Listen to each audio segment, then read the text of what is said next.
बिस्मिल्लाहिर्रहमानिर्रहीम, अस्सलाम वालेकुम रहमतुल्लाहि व बरकातुहू। आज हम डिस्कस कर रहे हैं graph of even and odd function.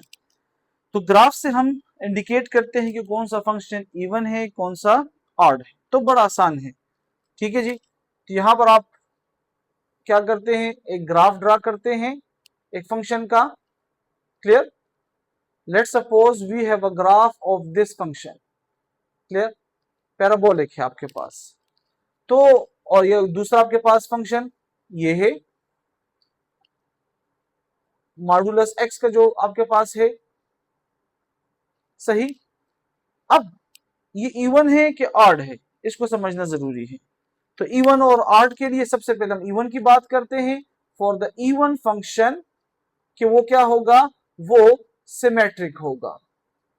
The curve of the function, the graph of the function is a symmetric. Clear. कैसे कि जैसे वो आपके पास फर्स्ट क्वाड्रेंट में होगा और वो सेकंड क्वाड्रेंट में भी उसी तरह होगा, मतलब वो वाई एक्सिस के सिमेट्री होगा।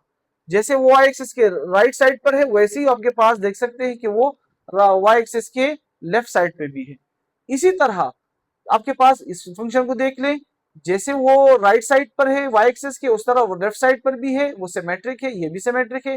तो ये दोनों फंक्शन आपके पास क्या कहलाए जाते हैं, इवन फंक्शन।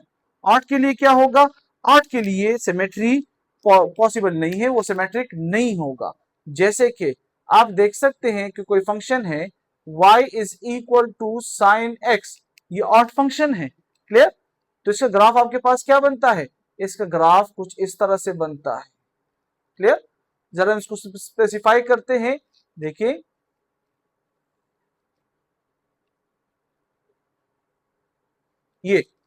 ये आपके पास आप देख सकते हैं कि जो ऑड फंक्शन का होगा, तो ऑड फंक्शन का ग्राफ जैसे वो फर्स्ट क्वाड्रेंट में होगा, वो वैसे ही आपके पास थर्ड क्वाड्रेंट में होगा। जैसे वो आपके पास फोर्थ क्वाड्रेंट में होगा, वैसे ही आपके पास वो सेकंड क्वाड्रेंट में होगा। क्लियर। अब देखिए यहां पर कि अब जैसे कि आपके पास यहां पर इसको देखिए, जैसे ये फर्स्ट क्वाड्रेंट में है, उसका अपोजिट आपके पास क्या है, वो यहां पर आपके पास थर्ड क्वाड्रेंट में है। जैसे आपके पास वो यहां पर सेकंड क्वाड्रेंट में है, उसी तरह आपके पास ये क्या है, फोर्थ क्वाड्रेंट में है। क्लियर। तो इसी तरह आप क्या करते हैं, आपके पास कोई और इस तरह के फंक्शन है। लेट सपोज ये a straight line passing through the origin. तो ये देखिए आपके पास, जैसे कि वो आपके पास क्या है, फर्स्ट क्वाड्रेंट में है, उसी तरह आपके पास क्या होगा, वो थर्ड क्वाड्रेंट में होगा। तो ये आपके पास ऑड फंक्शन के लिए condition for the in the graph. तो ये है आपके पास इवन और odd function in the graph के आपके पास क्या होगा कि वो वाई एक्सिस के सिमेट्रिक होगा। यहां पर आपके पास ऑड फंक्शन के लिए वो जैसा ग्राफ आपके पास फर्स्ट क्वाड्रेंट में होगा, उसी तरह आपके पास उसका क्या होगा, थर्ड क्वाड्रेंट में, और सेकंड में होगा तो फोर्थ में, जैसे मैंने इसकी एग्जांपल दिया। तो ये बड़ा आसान है इसको समझना। उम्मीद है आपको समझ आ गया होगा। Thank you so much.